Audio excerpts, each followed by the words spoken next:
안녕하세요, 체리투입니다. 구독, 좋아요, 알람은 큰 힘이 됩니다. 오늘은 미국발 관세 전쟁으로 인해서 우리 군에서 추진하는 무기 도입 사업이 큰 영향을 받을 것으로 알려지면서 대형 기동헬기 사업도 삐걱거릴 것으로 예상되고 있습니다.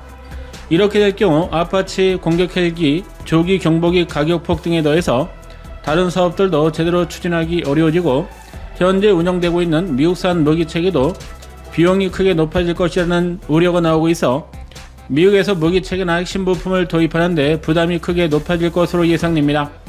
발등에 불이 떨어진 것은 대형 기동헬기 사업으로 치노크와 킹 스탈리온이 경쟁할 것으로 예상되지만 지속해 가격이 상승한 것에 더해서 관세 전쟁으로 미국에서 생산되는 무기 체계들이 또다시 상승할 것으로 알려지면서 사업에 부정적인 영향을 미칠 것으로 예상됩니다.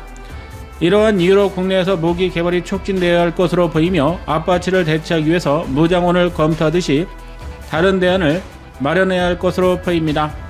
이것에 대해서 알아보겠습니다.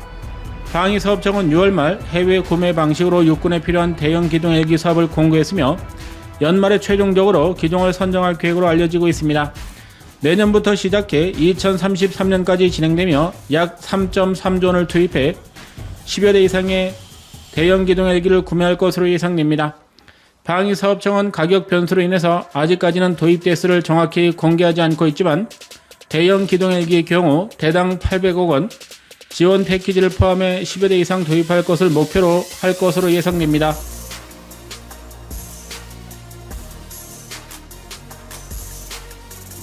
이번 사업비로 배정한 3.3조 원이면 육군의 로망인 킹 스탈리온 헬기까지 노려볼 수 있을 것으로 알려졌으며 이는 이스라엘이 2022년 3조 원을 투입해 12대의 킹 스탈리온 헬기를 도입했기 때문에 가시권에 들어올 것으로 전망됩니다. 치누크 헬기에 비해서 생산량이 적고 미 해병대에서만 운영되기 때문에 가격이 비싼 모델이라는 점에서 그동안 킹 스탈리온 헬기는 경쟁을 위한 들러리에 불과했다는 예상이었습니다. 그러나 방위사업청이 이스라엘 사업을 참고해 충분한 사업비를 배정하면서 대형 기동 헬기 사업이 치열한 경쟁으로 진행될 것으로 예상되고 있으며 대한민국에서 제한하는 카드가 늘어날 가능성이 높아질 것으로 예상되기도 했습니다.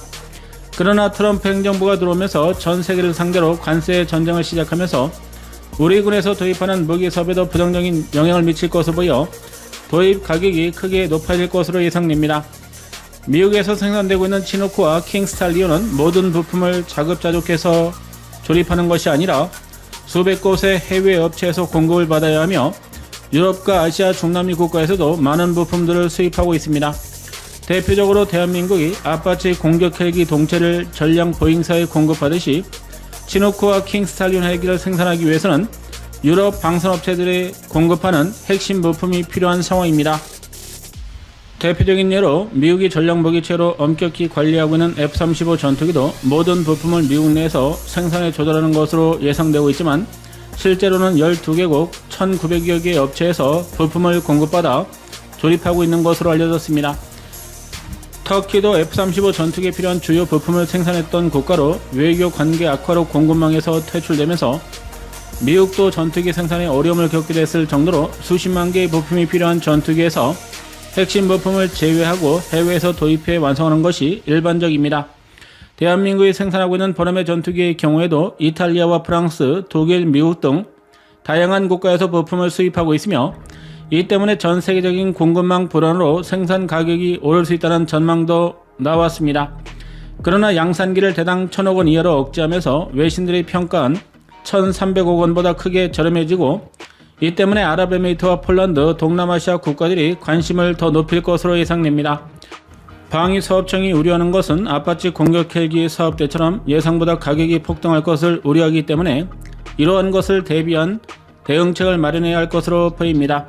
가장 유력한 모델이 치노크 헬기로 알려지고 있지만 보잉사가 몽리를 부릴 수 있어 아파치 공격 헬기 사업이 폐기되었기 때문에 관세로 인한 가격 상승분이 더해질 경우 가격이 더 폭등할 가능성이 높다는 전망입니다. 시콜스키사에서 개발한 킹 스탈리온 역시 관세 부담으로 가격이 크게 높아질 것으로 예상되고 있어 우리 군이 대량으로 도입하는데 걸림돌이 될 것으로 예상됩니다. 이 때문에 그동안 경쟁 모델에 포함되지 않았던 유럽산 대형 헬기를 참가시키는 방안도 거론되고 있습니다. 이탈리아와 영국이 공동으로 개발한 AW101 멀린 헬기 가격 경쟁력이 오히려 높아지고 있기 때문입니다. 멀린은 일본도 수십 대를 도입해 운영하고 있는 대형 기동 헬기로 유럽에서도 많은 국가들이 도입해 운영하고 있는 다목적 대형 헬기로 알려졌습니다. 현재까지 유럽을 중심으로 300기 이상 생산되어 운영 중이며 NH90 헬기와 달리 개발과 운영에 큰 문제가 없는 것으로 파악되었습니다. 킹 스탈리온처럼 3개의 엔진을 적용해서 일부 엔진에서 고장이 발생해도 안전하게 비행할 수 있으며 다양한 파생형이 개발되어 운영되고 있어 범용성이 높다는 특징이 있습니다. 비슷한 형식의 설계를 가지고 있는 킹 스탈리온보다 엔진 추력은 적지만 완전 무장한 병력 26명을 한꺼번에 수송할 수 있으며 외부 슬링으로 5톤 이상의 화물을 한 번에 운반할 수 있는 능력도 갖추고 있습니다. 여기에 유럽에서 생산된 엔진뿐 아니라 미국에서 개발된 엔진도 적용할 수 있어 우리 군에서 많이 운영하는 엔진으로 교체할 수 있기 때문에 운영 비용에서도 큰 차이점이 없을 것으로 예상됩니다. 반대로 킹 스탈리온은 전용 엔진 3기가 적용되어 있어 오히려 새로운 운영 시스템이 구축되어야 하기 때문에 도입 가격이 크게 상승하지 않더라도 운영 비용이 높아질 것으로 예상됩니다. 미 해병대와 이스라엘 등 일부 국가에서 운영하는 기종이라 대한민국에서 도입에 성공한다고 해도 매년 운영하는 데 필요한 비용이 높아질 것으로 보입니다.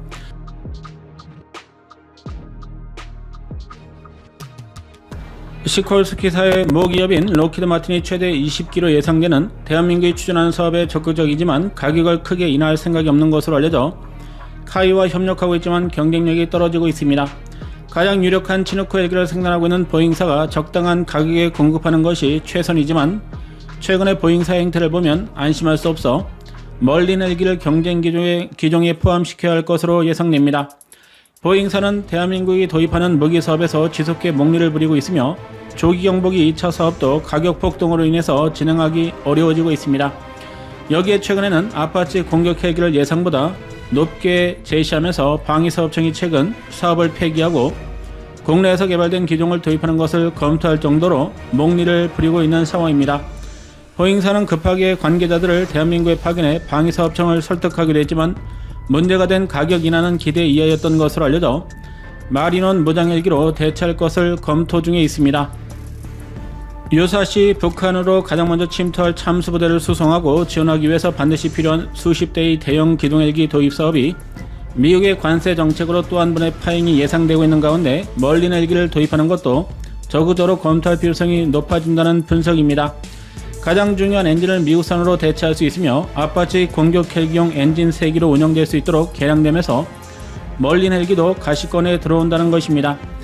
AW101 멀린은 한때 대당 1,100억 원까지 오르기도 했지만 최근에는 가격이 안정화되면서 대당 800억 원까지 낮아진 것으로 알려졌으며 관세로 인해서 미국산 무기체계 가격 경쟁력이 떨어진 상황에서 반사이익을 얻을 가능성이 높은 상황입니다. 이는 수리온 헬기의 경우 대당 250억 원 이상, 마린원 헬기 등 특수 장비를 추가한 경우에는 대당 400억 원 이상으로 알려진 상황에서 대형 기동 헬기인 멀린이 대당 7에서 800억 원 정도면 상당히 경쟁력 있는 가격이라는 것입니다. 반대로 치누크 헬기는 대당 800억 원대까지 높아진 것으로 알려졌으며 보잉사가 목리를 더 부릴 경우에는 추가적인 상승이 불보듯 뻔한 상황입니다. 킹 스탈리온은 치누크보다 1.5배 이상 비싼 것으로 알려진 상황에서 미국산 무기 체계들이 관세 영향을 포함할 경우 기존 가격으로는 도입이 어려울 것으로 예상됩니다. 미국의 관세 정책이 지속해 영향을 미칠 경우 미국에서 도입한 많은 무기 체계들을 유지보수하는 비용도 크게 상승할 것으로 보여 F-16과 F-15, F-35 전투기 등 미국산 무기 체계를 많이 운영하는 공군에 큰 영향을 미칠 것으로 예상됩니다. 수리와 운영에 필요한 부품을 구매하는 데 매년 수천억 원을 투입하고 있지만 이러한 비용이 더 크게 높아질 수 있기 때문입니다. 이번 관세 전쟁을 계기로 우리 군이 추진하는 무기 사업들이 영향을 받을 것으로 보이며 이 때문에 무조건 해외에서 첨단 무기를 구매하는 것이 최선책이 아니라는 점이 다시 한번 확인되고 있습니다. 최악의 경우에는 수리온을 침투 헬기로 개량하는 방안까지 포함해서 다양한 대비책을 미리 세워야 할 것으로 보입니다. 수리온이 많은 병력을 한 번에 수송하지는 못하지만 첨단 방어 시스템을 장착하고 야간 침투가 가능한 야시경 시스템을 추가하게 되면 도입 물량을 늘려 한 번에 침투시킬 수 있는 병력을 확대하는 방안으로 대응할 수 있기 때문입니다. 그동안 육군이 요구했던 대형 침투 헬기 사업이 또다시 연기될 가능성이 높은 상황에서 지속해서 지연된다면 급변 사태에 대응할 수 있는 능력을 갖추기가 어렵기 때문에 멀린 헬기를 도입하거나 수리원을 개량하는 방식으로 적극적인 추가 대책이 필요한 상황입니다. 미국의 무차별 관세 전쟁으로 오히려 미국의 핵심 산업인 무기 수출 경쟁력이 크게 약화될 것으로 예상됩니다. 반대로 미국과 경쟁하는 국가들은 반사 이익을 얻을 가능성이 높으며 K방산으로 위상이 높아진 상황에서 보람의 전투기에 대한 경쟁력이 높아질 것으로 예상됩니다. 동남아시아 국가들이 미국산 전투기를 도입하려고 했다가 너무 비싸지만 오히려 한국에게 호재가 될 것으로 예상됩니다. 영상 시청 감사합니다.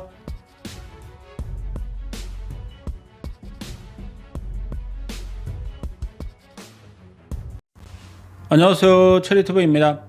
구독, 좋아요, 알람은 큰 힘이 됩니다. 오늘은 폴란드가 유럽에서 흑표전차 생산기지로 부상할 것이라는 언론 보도가 나오면서 주목을 받고 있으며, 현대로템이 이를 실현시키기 위해서 발빠르게 현지 합작 공장을 건설하고 기술 이전을 가속화시킬 것으로 알려져 주목을 받고 있습니다. 이러한 움직임은 유럽 내에서 강력한 기갑 전력을 구축했던 독일을 크게 압박할 것으로 보여 관심이 높아지고 있습니다. 만약에 폴란드가 흑표전차 생산에 성공할 경우 우크라이나 전쟁에도 영향을 미칠 가능성이 높으며 흑표전차가 유럽 표준전차로 부상할 가능성이 높아 이전 사업과는 완전히 다를 것이라는 분석입니다. 이는 대한민국의 유럽 시장 공략이 더 치밀해진다는 것을 의미하는 것으로 최근에 그리스와 대규모 합작 패키지를 제안한 것처럼 폴란드를 기반으로 유럽에서 중요성이 높아지는 기갑 전력을 빠르게 공급할 수 있게 되면서 흑표전차가 빠르게 부상할 것이라는 주장입니다.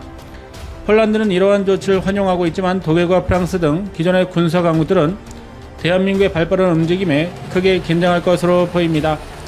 이것에 대해서 알아보겠습니다.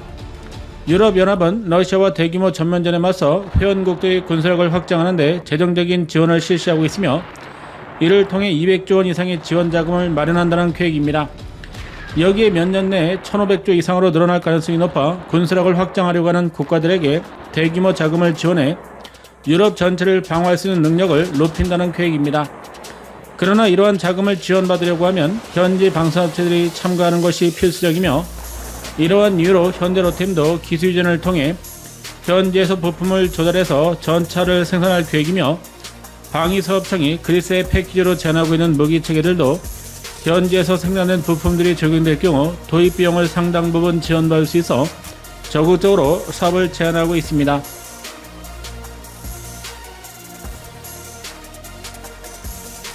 폴란드 흑표전차를 2차 사업으로만 도입하는 데 투입하는 금액은 9조 원대로 이후에 계획된 1000대까지 모두 도입하려고 하면 앞으로도 3번에서 4번 이상 추가 사업을 진행해야 합니다. 최근 폴란드 신임 대통령이 국군의 날 연설을 통해 흑표전차 1000대를 마무리할 것이라고 공식화하면서 앞으로도 지속해 현지 양산으로 대량 조달할 것으로 보여 자국군을 위한 물량을 공급하는 데도 상당한 자금을 투입할 것으로 예상됩니다. 폴란드가 현지 생산 인프라를 구축하고 본격적인 양산에 나설 경우 기존의 전차 강대국인 독일과 비교해서 빠르게 기갑 전력을 구축하는 국가로 부상할 것으로 보이며 이를 통해 유럽 전체에서 가장 강력한 기갑 전력을 빠르게 갖출 것이라는 분석입니다. 유럽에서도 폴란드의 움직임은 놀라운 상황이며 독일이 빼앗기지 않기 위해서 처절하게 몸부림치고 있지만 폴란드에 비해 제대로 된 기갑 전력을 구축하는 데 어려움을 겪고 있어 빠르게 역전될 것이라는 분석입니다. 이 때문에 폴란드가 흑표전차를 대량 양산할 경우 유럽 내 생산기지로 부상할 것이며 주변 국가에도 적극적으로 수출할 가능성이 높아 레오파르트나 르클레르 전차가 빠르게 도태될 가능성이 높을 것이라는 분석이 나오고 있습니다. 폴란드가 생산할 흑표전차가 유럽 내로 확대될 경우 독일이 가장 큰 피해를 입을 것으로 보여 이러한 분석에 힘이 실리고 있습니다. 독일은 기갑 전력이 무너져 심각한 상황으로 현재 200여 대의 레오파르트 전차를 보유하고 있으며 새로운 개량이 필요합니다. 문제는 우크라이나에 10여 대를 지원한 레오파르트 2 A6 전차가 제대로 된 성능을 보여주지 못하면서 신형 전차가 필요해지고 있다는 것입니다. 레오파르트 전차 중의 주역인 A6형이 우크라이나 전쟁에서 심각한 문제점을 드러내면서 A8형으로 개량되어야 하지만 독일 방산업체 역량이 크게 떨어지고 있어 빠른 시간 내 개량이 어려울 것으로 분석됩니다. 2000년대 초반에 등장한 A6형이 전쟁에서 예상보다 낮은 성과를 내면서 빠른 개량이 불가능한 상황에서 프랑스와 공동으로 개발하고 있는 유로전차 사업도 양국 방산업체 간의 이해관계 충돌로 빨라야 2040년대 배치가 가능할 것으로 보여 이를 보완할 모델을 새로 도입해야 하는 상황입니다. 문제는 가도기적인 모델을 빠르게 양산할 수는 있지만 여전히 성능에서 큰 발전을 기대하기가 어려우며 흑표 전차를 견제하는 것이 버거울 것이라는 분석입니다. 여기에 2040년이 된다면 이미 흑표 전차를 이을 차세대 K3 전차가 폴란드에서 양산될 가능성이 높아 미래 기갑 전력에서도 역전당할 것이라는 분석입니다. 독일은 레오파드2 전차를 최대한 개량하고 유로 전차가 나올 때까지 공백을 메울 전차를 빠르게 선정한다는 계획으로 라인메탈사에서 개발한 판더 전차나 레오파드의 무인 포탑을 장착한 새로운 모델을 개발하려고 하는 상황이지만 이마저도 녹록지 않을 것으로 보여 흑표 전차가 유리할 것으로 예상됩니다. 독일 육군의 구상이 현실화되어도 450여 대의 전차만을 보유할 것으로 알려져 전체적인 기갑 전력에서도 폴란드에 비해 크게 떨어질 것으로 보입니다. 반대로 폴란드 육군이 보유한 전차 전력은 구형 전차를 우크라이나에 모두 지원한다고 해도 최신형 1500대 이상은 보유할 것으로 예상됩니다. 에이브람스와 레오파드 전차를 포함해 700여 대 이상, 나머지는 흑표 전차로 메울 가능성이 높아지고 있습니다. 폴란드가 에이브람스 전차도 현지 양산을 추진하고 있어 이러한 사업까지 성공할 경우에 매년 수백 대의 전차를 새로 도입할 것으로 보여 유럽 최대의 기갑 전력을 갖출 것으로 예상됩니다. 폴란드가 에이브람스 전차를 생산할 경우 해외 수출에서 제한될 가능성이 높지만 흑표 전차는 자국 방산업체들을 적극 참가시켜 국산화율을 크게 높일 것으로 알려져 우크라이나에 공급될 가능성이 높은 상황입니다. 이 때문에 유럽에서 전차 생산 기지로 새롭게 부상할 경우 독일이 보유했던 기갑 전력의 패권이 옮겨갈 가능성이 높아 유럽에서도 이런 점을 주목하고 있습니다. 유럽에서 터키와 그리스가 수천 대의 전차 전력을 보유하고 있지만 3분의 2는 구형 전차들이며 신형 전차도 우크라이나 전쟁에서 문제가 드러난 레오파드2 전차들이라 폴란드가 3.5세대 전력으로 무장한 유일한 국가로 부상할 가능성이 높다는 것입니다.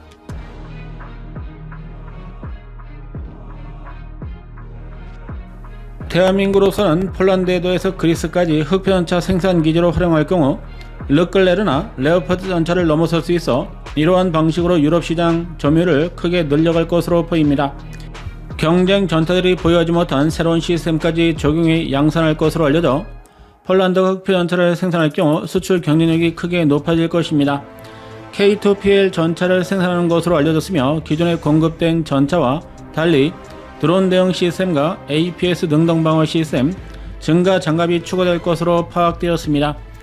여기에 APS 시스템은 대전차 미사일 요격 능력뿐 아니라 속도가 느린 드론에 대한 요격도 가능할 것으로 알려져 흑표 전차에 대한 방어력을 크게 높여줄 것입니다. 장갑이 증가되는 방식으로는 현대전에서 제대로 임무를 수행하는 것이 불가능하며 비가 내리면 지형이 뻘로 변하는 동유럽 전장에서 기동까지 어려워지기 때문에 저구적인 방어 시스템을 개발해 무장할 것으로 보여 전체 중량은 5톤 정도만 늘어날 것으로 예상됩니다. K2PL 전차는 64톤 이상은 넘어가지 않을 것으로 알려졌으며 이를 활용해 지형짐을 극복하는 능력을 유지할 것으로 알려졌습니다. 폴란드군은 서방제 전차를 모두 운용 중으로 이미 흑표 전차가 기동성이 뛰어나다는 점이 확인되었으며 급한 경사로에서도 문제없이 기동하는 능력을 입증해 보이면서 어떤 지형에서도 운영할 수 있는 전차로 인식되고 있습니다.